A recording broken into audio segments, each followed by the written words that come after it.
আসসালামু আলাইকুম। দূরের কিংবা কাছের যে যেখান থেকে দেখছেন, আশা করছি আল্লাহর রহমতে সবাই ভালো আছেন। সবাইকে স্বাগত জানিয়ে আজকের রেসিপি শুরু করছি। টমেটো ভর্তা তো আমরা অনেকে অনেকভাবেই করে থাকি, কিন্তু কখনো কি এইভাবে করে দেখেছেন? এইভাবে টমেটো ভর্তাটা করলে অনেক বেশি মজা হয় আর বানানোটাও অনেক সহজ।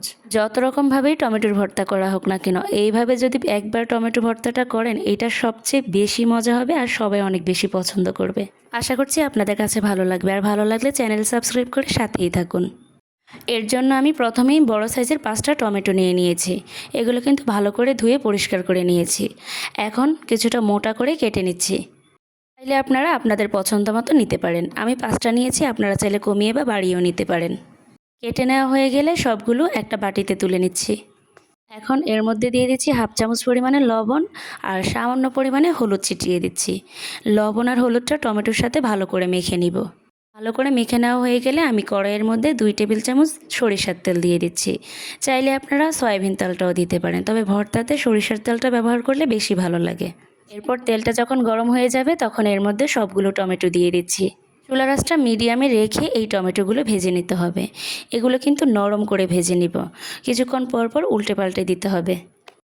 টমেটোগুলো যেহেতু স্লাইড করে কেটে নিয়েছি, তাই এগুলো কিন্তু নরম করে ভেজে নিতে বেশিক্ষণ সময়ের প্রয়োজন হবে না। কিছুক্ষণ পর যখন দেখবেন নরম হয়ে আসছে, তখন বারবার উল্টে পাল্টে দিয়ে ভেঙে নিলেই হবে। এই কাজটা একটু সময় নিয়ে করবেন। যত সুন্দর মতো নরম করে নিতে পারবেন, ভর্তাটা খেতে তত বেশি ভালো লাগবে।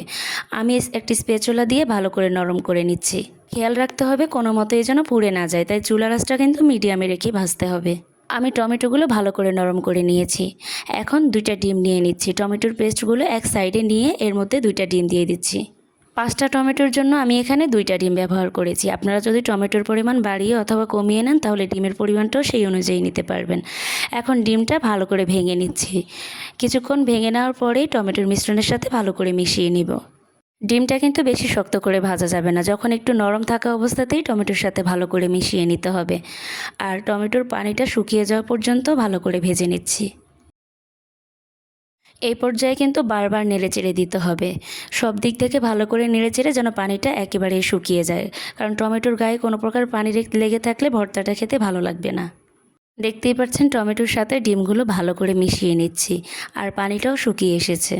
যখন দেখবেন এরকম কড়াই থেকে তুলে আসছে, তখন নামিয়ে নিতে হবে। কড়াইতে সামান্য পরিমাণে তেল দিয়ে 2টা পেঁয়াজ কুচি আর একটা রসুন কুচি দিয়ে দিচ্ছি। এখন এই পেঁয়াজ আর রসুনটা ভালো করে ভেজে নিতে হবে, তেমন লাল করতে হবে না, নরম হওয়া পর্যন্ত ভেজে নিলেই হবে। 5 থেকে 6 মিনিট ভেজে নেওয়ার পর দেখবেন এরকম নরম হয়ে আসবে, আর এই পর্যায়ে তুলে নিতে হবে।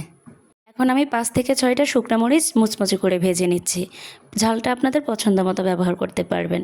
ভেজে নেওয়া মরিচের মধ্যে লবণ দিয়ে দিচ্ছি। লবণ দিয়ে ভালো করে মরিচগুলো গুঁড়ো করে নিতে হবে। এর মধ্যে দিয়ে দিচ্ছি ভাজা পেঁয়াজ আর রসুন। টমেটোগুলো ভাজার সময় আমি লবণ ব্যবহার করেছি, তাই এই পর্যায়ে লবণের পরিমাণটা অল্প দিতে হবে। রসুন, পেঁয়াজ আর মরিচটা ভালো করে মিশিয়ে নেওয়া হয়ে গেলে এখানে আমি টমেটো আর ডিমের মিশ্রণটা দিয়ে দিচ্ছি। এখন আরও একবার এই সব কিছু ভালো করে মিশিয়ে নিচ্ছি। এরপর এর মধ্যে দিয়ে দিব ধনিয়া পাতা কুচি। ধনিয়া পাতা কুচিটা দিয়ে আবারও মেখে নিচ্ছি। এই ভর্তাটাতে কিন্তু অবশ্যই ধনিয়া পাতা কুচি দেওয়ার চেষ্টা করবেন, এতে করে খেতে অনেক বেশি ভালো লাগবে। এরপর এর মধ্যে দিয়ে দেবো আমি 1 টেবিল চামচ পরিমাণে সরিষার তেল। এই সরিষার তেলটা এই অবস্থায় দিলে ভর্তার টেস্টটা অনেক বেশি ভালো আসবে। আরও দিয়ে দিচ্ছি 1 চামচ পরিমাণে লেবুর রস। লেবুর রসটা দিলে টক জ্বালার একটা ভালো ব্যালেন্স থাকবে, আর এটা খেতেও অনেক বেশি ভালো লাগবে। যারা ভর্তা খেতে পছন্দ করেন তারা কিন্তু চাইলে একবার হলেও এই টমেটো ভর্তাটা করে খাবেন। এটা অনেক বেশি ভালো লাগবে। পোলাও, ভাত, খিচুড়ি সব কিছুর সাথে অনেক মজা। আশা করছি আমার আজকের রেসিপিটাও আপনাদের কাছে ভালো লেগেছে, আর ভালো লাগলে অবশ্যই লাইক, কমেন্ট, শেয়ার করে দিবেন। আমার চ্যানেলটা সাবস্ক্রাইব করে সাথেই থাকবেন। আমাদের ফেসবুক পেজটাও ফলো করে রাখতে পারেন এরকম সহজ রেসিপিগুলো পাওয়ার জন্য। আল্লাহ হাফেজ। আসসালামু আলাইকুম।